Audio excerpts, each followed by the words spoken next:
Hey everybody, thanks for tuning in. Behind me, 2022 Kia Soul, we're gonna be replacing the outer tie rod.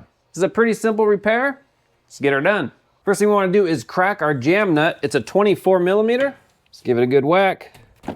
There we go, nice and loose. We are replacing the inner tie rod as well, but I'm clipping this video out just for the outer tie rod. In that case, we wanna just leave the jam nut right about there. So when we undo our outer tie rod, we can just put it right back where it hits this jam nut. We'll be pretty close. We'll still need an alignment anyway. So now let's remove our tie rod. Got this little cotter pin. Let me get a pick. Either with the pick or a screwdriver. We just wanna push this side out. Get my eyeballs better on it. There we go. If you ever worked on a Honda, it's very similar to how Honda does it. It's just a little clip like this. We wanna spread it apart and it pops out.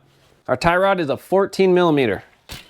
Oh, look at that. Fell right out like butter. If needed, if this didn't just fall out like that, what we could do, because we're replacing it, go ahead, hit on the top here and pop it through. Or they have what's called a pickle fork. Looks like this, goes right in between here and you tap on it and that also separates it.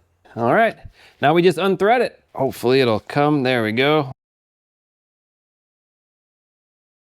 Now we'll just take our new tie rod and thread it on until we bottom out with our nut.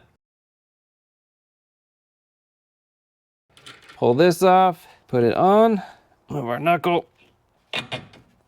thread our nut on, snug it down. Oh, this is gonna be a new size. Your size might be different, but we're just gonna suck it down.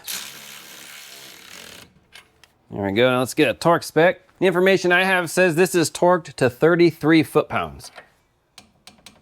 All right, and we didn't quite line up the hole, so we're just gonna tighten it up until the next available castle slot.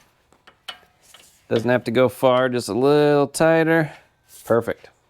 I'll put in a new cotter pin, bend it over, excellent. Now our jam nut is something like 39 foot-pounds, but they have to break it loose again anyway to do the alignment. So we're just gonna do good and snug for the drive down there. There we go. And then we'll just center this back up, just like that. And that is it, good job.